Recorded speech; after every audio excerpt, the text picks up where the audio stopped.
Okay, so let's skip this. Let's talk about the cloud. How many people use the cloud? Let me ask you a question. Little guy shows up at your door at your business, and he has a van out front.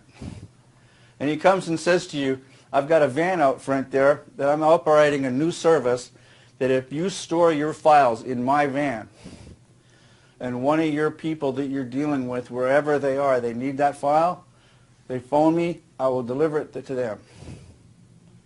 Would you use a service like that? No. No. Explain to me the difference between the scenario I just gave you and putting it up in the cloud. Not encrypted, double encrypted in the cloud. I can tell you that I've been on 3 separate webinars by CEOs of cloud company suppliers, and they all say the same thing. It is your responsibility to encrypt and make sure the stuff is secure before you put it on the cloud. Don't depend on the cloud to be secure. See, I asked this question, same question about before, same question. Who owns the cloud? Because it's obviously not in a cloud, it's a server someplace. Who owns that server? Where is it located? And who's got access to it? What if it's the same kind of guy that has this van I'm talking about? Right? Does that kind of change your thinking just a little bit? Okay, and that's what you got to look at. Now, by the way, if the cloud, which most are out of Canada, and you have a situation where you want help from the Privacy Commissioner, if that information is stored offshore, meaning outside of Canada, you're on your own. There's no help from the Privacy Commission. Privacy Commissioner will help you with matters of security of information stored within the boundaries of Canada. Okay? There's very few servers like that in Canada, just for you to know. So again, how easy would it be for information to disappear for whatever reason? How is your computer protected? Okay, and I'll just kind of speed this up a bit. How is your computer, protected? It's no longer just about virus protection. Malware, spyware, having stuff automatically go shooting out and be literally being taken where you're being watched from within your own computer. That's what you want to look at. How are you even backed up? Are you backed up? Sympatico?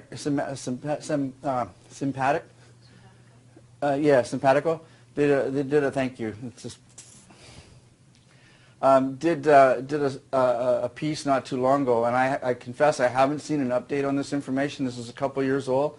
It showed that Greater Vancouver, the regional area around the southwest corner of British Columbia, i.e. Vancouver, and related areas, is #1 on the worst cities for protection on computer in business in Canada. So I ask you, which side of the fence do you sit on? Okay, let's talk about the world of social networking. Okay, again, this doesn't apply so much, but do you have your kids playing on a computer and having access to Facebook and all the rest of this stuff on a computer that you use solely for work? My question here, and again, it only really applies to you, Jocelyn, here, but the one question is do you allow employees to use your work computers to be able to use in their lunch hours to go update their Facebooks and whatever? In other words, if they've acquired a hack through their Facebook, does that give them access to your business files? Right? And there's a gentleman here that can tell you how easy that can be, right? Right? And again, there's a thing that I want to say to you, and when you listen to the social media gurus that are out there teaching you this stuff, understand this. You are told emphatically that if you want to be successful on the social media world, you want to be 100% totally transparent. Bull. Translucency may be okay, but transparency, not even close. because you want your work, if you're going on like things like Facebook and LinkedIn to promote your business, have it promote your business, don't have it about you. You won't find stuff about, marriage and kids and, where we were on, holidays on the week or whatever. You're not going to find that on my page. It's not going to happen because I don't broadcast that kind of stuff out. Right? Now, I live on Facebook. I'm on it all the time. So it's not about, I thought because you're into this, you'd never go on things like that. No, I live on it. That's where I learn a lot of this stuff. Okay? And my page is 100% totally open to public. But you're not going to find private stuff on it. Right? It's not going to happen. And so, you get people that have got on there talking about where their kids go to school. They've got pictures of their kids at the front of the school. They don't realize that there's applications in your smartphone that when you put those photographs on your Facebook page, that if the guy knows how to read it, that picture will tell you time, date, and location of where that picture was taken. Oh, exit data, Yeah.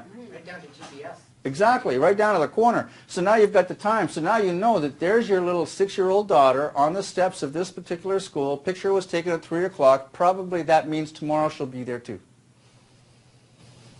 Do you want your kid open that much? That's because of something you did on Facebook.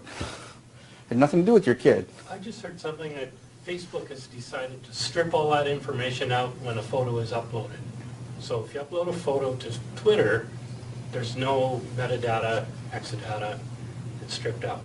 I've heard that too, but I will be happy when I see that. Now here's a realm of thought that I've maintained since the very beginning of me starting this. I would rather be on the safe side and be wrong than to be careless and still be wrong. Which one's better to be? I would rather be ultra safe and secure if I don't need to be, knowing that my information's in lockdown, whether it needs to be or not, and not depend on somebody else. Because you get somebody who knows how to get around those systems, and they got the information, right?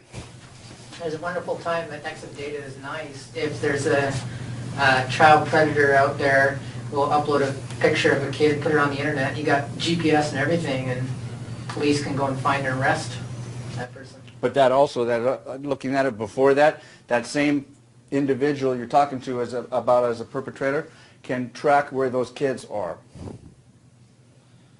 And so yes, that technology can be used to find the guy, but that depends on the loopholes and the carelessnesses that they do as well, and that's a whole other subject on its own. There was something there that I've been thinking about 2 years ago before I came to Canada. There was a number of houses round by where I lived that were constantly getting broken into, and the thief was never actually caught. And it always seemed to be when people were going away on holiday, because they put on the Facebooks, "Oh, can't wait to go away tomorrow," and not realising it was actually 6 more sleeps and I'm going to Spain. You're not going there for the weekend. So guess what? Your house, thank you for that. And so what happens is this is the defense I get for that. And you tell me how ignorant this is or how smart this is. You decide. Okay? Is 3 more sleeps and we're off to Spain. Well, you've just told the world your house is empty. So when I've confronted with some people that says, "Hey, it's okay, my Aunt Martha's going to be staying in the house while we're gone." Oh, okay. Does the thief know that? No. Did you post that? No. Okay, so now the thief breaks in the house, thinking the house is empty, and there's dear poor Aunt Martha sitting on the couch watching TV while a handful of thieves just broke into the house. Now, what have you done for the welfare of your aunt? You put her life in jeopardy. All because you wanted to brag about your Spain trip. Thank you for that. It's huge. Okay.